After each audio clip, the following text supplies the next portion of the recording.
Thank you. Sorry. Thank you very much, Dr. Silosini. Just to say, Dr. Silosini is one of our first year, soon to be second year registrars.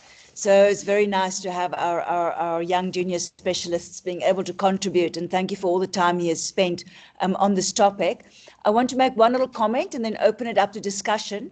Dr. Darkla, you can help us with the online comments maybe, and then I'll manage the room this side. But one of the challenges of the guidelines is that there's quite a big difference in how you treat people with a preserved ejection fraction versus a reduced ejection fraction. And the only way we can tell which are which is if we do an echo. Echo access at the moment is a huge challenge. Even here within CMH, we do not have easy accessible access to that. What is happening, not just locally, but actually nationally, is that there's a huge drive to give all doctors the competencies to be able to actually figure out at least something as basic as an ejection fraction within their own settings. So we want to get to a point that within the district hospital, we have an ultrasound machine here within Ward 5. We've been doing informal echoes. We're slowly trying to build the kind of skill level that eventually actually this should not be a fancy tertiary hospital diagnostic tool. What tends to happen in the district, especially if you've got a patient who is quite symptomatic and quite severely ill, is we quite often, if you don't have access, you can't get an echo, that we all end up treating them as reduced ejection fraction, where you have those core 3 drugs, and if you can, the extra ones, but the core 3 is having them on that enalapril-olosartan, on their spironolactone, and on their carvedilol. So, and that is a default thing you can do because it does improve mortality in those patients. But with the preserved ejection fraction patients, you may not need to have them. Well, those 3 treatments does not have the same impact, and therefore it would be wonderful to know which is which. So that's just a little comment from my side. Is there any comments at the moment from here in family medicine? Doc, can you please come forward and come and speak into the...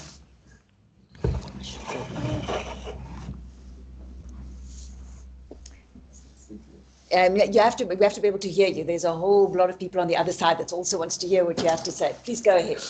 Okay, firstly, I'd like to thank Dr. Silosini for such a nice presentation. It was very comprehensive and understandable.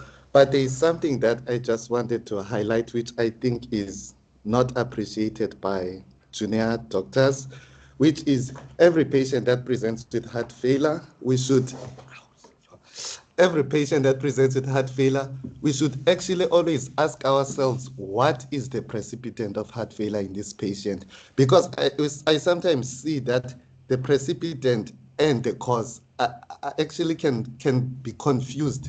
Whereas a cause is what is structurally wrong with the heart, and a precipitant is what has put strain on this compromised heart. So the good way to actually think about precipitants of heart failure, because it's a very important question for every patient that presents with heart failure, there's a nice acronym, and the acronym is FAILURE. So when you look for precipitants in patients with heart failure, we start with F, so the acronym is FAILURE. F is, does the patient have any fever that might have increased the metabolic demands and compromised the heart? And A is anemia. So F is fever, A is anemia. Is there any anemia that might have put strain on the heart? Anemia and another A is looking for arrhythmias. Therefore, any patient with heart failure, you should actually feel the pulses and do an ECG and see if there isn't any arrhythmia that might have put strain on the heart. And I is infections, these in the cases of severe infections like sepsis. And L is sometimes it's good to look for lifestyle things, like if a patient is not consuming a lot of salt or water, and that usually goes together with non-adherence. And U is just to complete the acronym, but R is renal failure and E is embolism. So it's like a nice thing to go through for every patient that presents with heart failure. F is fever and forgot medications, that is adherence and everything that I mentioned. And just to make a small comment again, another valuable symptom in heart failure is PND, paroxysmal nocturnal dyspnea. It has a sensitivity and specificity that is above 90%. So It's a very valuable symptom on patients that present with heart failure. And it's usually sometimes confused with orthopnea, which they have completely different mechanisms. And PND actually speaks to when a patient lies in a supine position, there's increased venous return due to the lymphatic drainage that happens in a supine position. And this usually overwhelms the compromised heart because, like, if you and I, people that are normal, we don't usually feel this, but if there's something structurally wrong with the heart, it increases the intrafilling pressures, which makes the heart to find it difficult to obey the Frank-Stelling's law. So this is very useful feature, like PND, like to ask for in patients because it has specificity and sensitivity greater than 90%, whereas optomnia just means that a patient has pulmonary congestion. So it's something that you should always look out for in patients because of that importance.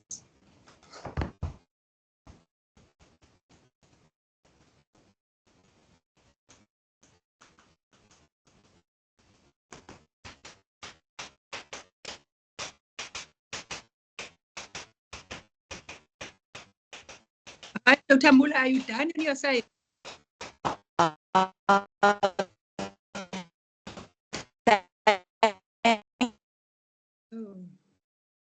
There's a connectivity challenge. We can't hear you properly. Thank you, Doc. That's one of our. Hello, sorry, I think, did we lose you there for a bit, Dr. Jatla? Yeah, you're fine now. Thank you. Okay, I don't know when you lost us. Did you hear our young doctor giving some input there on the failure algorithm? Okay, yes, good. We lost when you were coming in. Otherwise, we had everything he said. Thank you very much to the doctor. Very nice. Yes. Any comments from the online or online colleagues? There are no hands here and there are no comments on the chat. So all is well from all. There's a hand. Munye. Hi, thank you so much, Doc, for the presentation. I just wanted to find out, I saw the acronym and that's very helpful for the precipitant factors.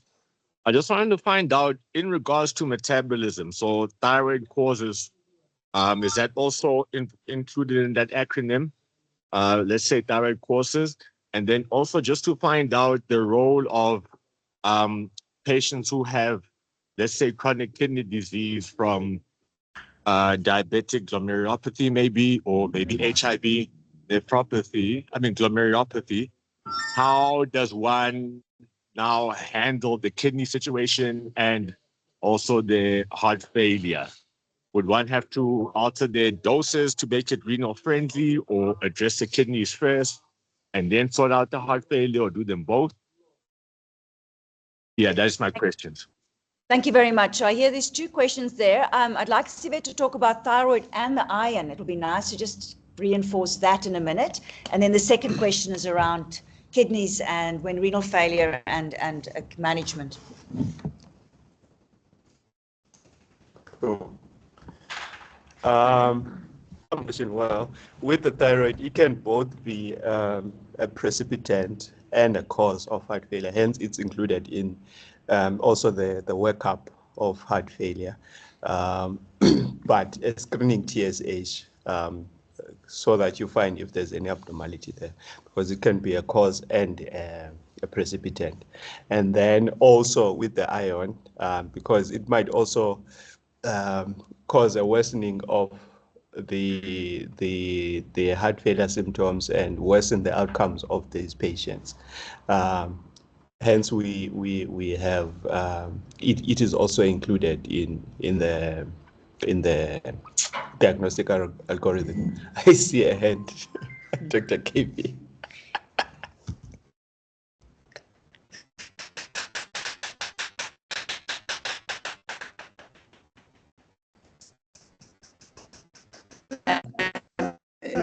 Connectivity challenges again, CMH. Come and just comment on that, and then we'll talk about the renal side. We can't hear you now, CMH. Just go back because now there are follow-ups about precipitant and all. Can you move a bit, CMH? We can't hear you.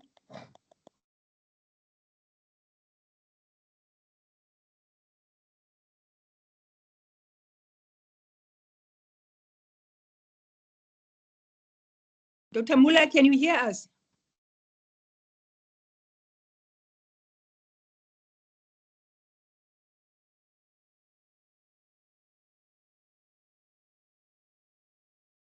Colleagues, can you hear me, or is it me who's lost in the communication?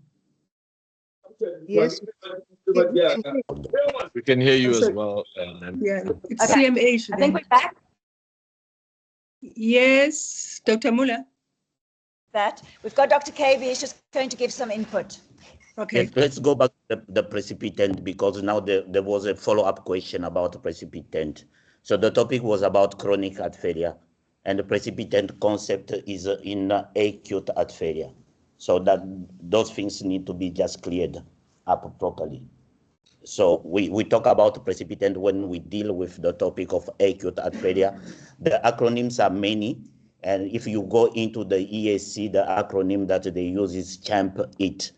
C standing for acute coronary syndrome, H for hypertensive emergencies, A as arrhythmia in the failure that was used, M as mechanical failure, and P pulmonary embolism, E infection, and T tamponade. So there are a lot of acronym out there, but the precipitant are related to acute heart failure, not in chronic heart failure per se. So that's things that I wanted us to be clear about. Thank you, Dr. KB. Maybe just wait. Do you want to talk about the kidneys? I think we covered that. Covered. The choices of medications. So there's just a comment here in terms of renal failure, Doc. Yes, there's definitely some of the medicines that one would have to adjust depending on the question. Dr. K was just checking the question. The question was in terms of when we adjust, when we're managing heart failure and a reduced ejection fraction at the same time in terms of the dosing of the medication. In the presentation, Celia did mention with the different medications, the different GFR cutoffs. Okay. All that we need to remember, for carvedilol, there is no renal dose adjustment, so we are safe with that. Spironolactone, all that we need to remember because of the benefit, while the cutoff outside of heart failure with reduced ejection fraction for us to stop spironolactone is 30. One can wait up until the eGFR drops below 20 for spironolactone to be stopped or not to be considered. And the changes in the eGFR, they are different in heart failure with a reduced ejection fraction compared to the changes that can be considered to be acceptable in the context of heart failure with a reduced ejection fraction. That is the only thing that we need to remember. And another thing is that we can reduce, we can stop, but it is always advised that one should consider to retry the drugs in heart failure with reduced ejection fraction, because there are patients that couldn't have tolerated the treatment now, but later on, when you offer them the treatment, they might tolerate even a small amount. And keeping in mind, a little of the dose is better than no drug at all when it comes to heart failure with a reduced ejection fraction. Thank you very much. Ayanda Titi, do you want to unmute and ask your question? Thank you, Doc. Thank you for a comprehensive presentation. Mine is from the program management and coordination point of view. Quick to say that the presentation with the clinical research findings you've presented clearly indicates that you are now on the correct direction as Eastern Cape and probably South Africa. Because we've been saying as a program, NCD, we cannot at this point in time to say that we want to reduce the positivity rate. We want to get them, especially with the predisposing factors we've highlighted, even including up to going to the racial issues, stresses, and what have you. We appreciate that, because finally, from this year, 25-26, as Eastern Cape, we are saying that we have to get the positivity rate up, get them early intervention, and to manage the morbidity better. Thank you very much. Thank you very much. And I do want to emphasize that heart failure is a clinical diagnosis. It's a syndromic diagnosis. So you make the diagnosis and then you try and get investigations to understand the extent of it. But your diagnosis is clinically and you can therefore start patients on treatment. So I also want to reinforce that we make early diagnosis and pick these patients up. We've recently had a presentation actually from one of our students of a patient who's been having intermittent swelling of the feet for the whole year, and then suddenly came in with a heart attack, and was quite clear that she's probably had heart failure since January, and then now suddenly she had a heart attack, and then into severe decompensated heart failure. So being able to pick these patients up early, very, very important. Thank you. Let me just make it. Yeah. I have a last comment before we close from Prof. Adonai here at Family Medicine. No.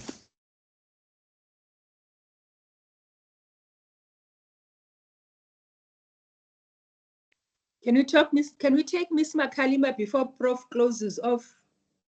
Miss Makalima or Makalima? Sorry for saying Miss.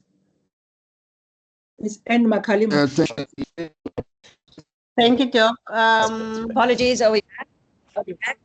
Apologies for that. Yes. Just last comment from our side. I just want to appreciate the effort put into the presentation by Dr. Silosini, and it gives me confidence that the training program in East London is in the right direction. Just for purpose of emphasis, Dr. Jackson, we are going to be knocking on your door early next year. We are putting together a short learning program specifically focusing on point-of-care ultrasound, not just only for heart and lung assessment, but equally involving obstetric scans, use of ultrasound during resuscitation, and a few other protocols will be delivered through Waterloo University. So we are basically putting together that project against next year, and we'll be calling on your office for support. And as you can see, the emphasis in terms of the pathway for care, it's actually is grossly dependent on the ejection fraction of the patient. But beyond that, all the structural changes can equally be diagnosed on ultrasound, and that has implication in terms of the overall care of these patients. And I just want to comment that also the numbers you can see, we talked about foundational drugs, and we see the benefit in terms of hospitalization, and of course mortality benefits. He mentioned honey. It's not available in the public sector, but if you go down the road in East London, it's available in Forbes, it's available in Clicks. And these patients, by September, October, they run out of medical aid. And therefore, they're going to come back to the public sector for continuity of their care. And therefore, as doctors working in the public sector, we are no longer at liberty to choose what we can learn. We must know every medication that is available within the country. And that's why the presentation took that shape, in the manner in which Dr. Silosini had actually presented. And of course, the SGLT2, which will be beneficial for across all the two categories of heart failure, again, is available in the public sector. In the private sector. We hope in the coming years it's going to be available in the public sector as well. But just for us to emphasize that monitoring patients, especially for congestion, is critical, because especially our colleagues in the district hospital, they will be responsible for managing these patients as inpatient, and they will have to make a decision when euvolemia is achieved. And also, it's important that patients are equally educated in terms of how to optimize fluid intake in these patients. Otherwise, they would then be tilted back to congestion, and also issue around adherence. Just the same way, the same energy we put into emphasizing use of TLD in people living with HIV, the same applies here. Every patient who are hypertensive that we are not treating optimally and achieving control, diabetics that are not treated to target. All of this increases risk that, failure will develop in these patients and ultimately increases risk for mortality in our patients. Iron deficiency, it's important to reemphasize that iron deficiency may occur in patients and worsen heart failure without having anemia in patients. And I think that point we must not be lost, that we must not use FBC as a surrogate for assessing iron deficiency in patients with heart failure. We must specifically look for iron deficiency, based on the criteria already shared. But by and large, I think it was quite a well-presented topic, and we hope as a province we'll continue to do better for our patients. In patients, some of the patients will need anticoagulation as well, but that depends on, the duration of admission in some of our patients. Thanks very much. Thank you very much. There's some hands, Madam. Can you take them, please? Sure. I was just checking if we've got time. Yes. Makalima, Dr. Makalima, do you want to go ahead? Thank you, Doc. Thanks, Dr. Silosini, for the presentation. It was quite informative. My comment is on the SGLT2 and the DPP4s. That they were reviewed by the endocrine subcommittee under NEMLEC, I think in March 2025. So it's promising. Just be on the look for those SGLT2s, because I think currently what you could do, you could apply via the named patient motivation or the special access to access those for that criteria, the renal impaired patients, even those diabetic patients who've got renal impairment. So it was my comment, just be on the look, because our national was going to draw a guide on which criteria of patients we should be giving for those patients. Thank you. It's very exciting. Thank you, Doc. Munye? Miss, not Doc, sorry. As in Miss, sorry. Munye? No, thanks. Just wanted to put one last comment. I wanted to find out the role of thiamine and other supplements besides, of course, the iron mentioned by the good doctors. Because if I do remember correctly, thiamine is one of the supplements we also give to people with heart failure, especially to prevent, if I understand correctly, the dilation of the left ventricles or the ventricles.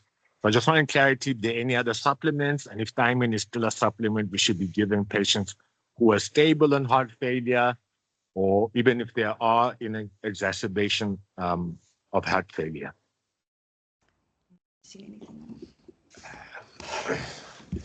Thanks, Doc. I'm just trying to check quickly. I saw on the standard treatment guidelines. Unexplained heart failure. Yeah, unexplained heart failure. Dr. KP is on his way here. Yeah. So in terms of just clarifying that. So by the South African standard, the only time that you might consider putting thiamine if they say you can offer for maximum of 4 weeks, up to 4 weeks in unexplained. Yeah. But we also need to remember that every time that you consider that alcohol, remember the history taking, there is not, you don't only need to catch your patient, but consider that they might be exposed to at least 80 to 90 grams of alcohol per day for a period of 5 years. Then alcohol can be considered to be the toxin behind the heart failure. In that case, you should also offer thiamine. So there are two indications for thiamine. If you happen to single out alcohol as a cause of the cardiomyopathy that now is in heart failure, you need to offer thiamine, but it is not for life, because we've seen patients being given thiamine for life. We've been just copying and paste. And if it is unexplained, because we assume that people might be malnourished and have thiamine deficiency, or they might be alcoholic and they've hidden the information, then they also provide that we can offer them thiamine. But again, it is not for life.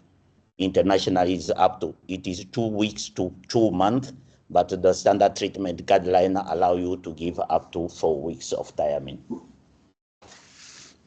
Thank you very much. Great question. That was very useful. Thank you, Doc. I don't see any other questions here. Sorry? There's a comment. Is there a comment? No, it's about the treatment. The standard treatment guideline talks about giving spironolactone only if somebody is a New York Heart Association 3 or 4. Okay. The current teaching is that every single patient with heart failure with a reduced ejection fraction should be offered spironolactone, those foundational therapy. So we should not be depriving patient from getting spironolactone, only waiting for them to have to meet those other criteria that were, those are the criteria of 2016. And another issue, start treatment, we need to move from vertical prescription to horizontal prescription. The sooner, the better. All the treatment should be on board by 4 weeks. We should not be going one drug at the time, going up. Thank you very much. Very, very useful. Thank you very much. That was an amazing discussion. We would like to wish you all a good Friday. And thank you very much again to Dr. Silosini for all the work that he's done to put this presentation together. Goodbye, everybody.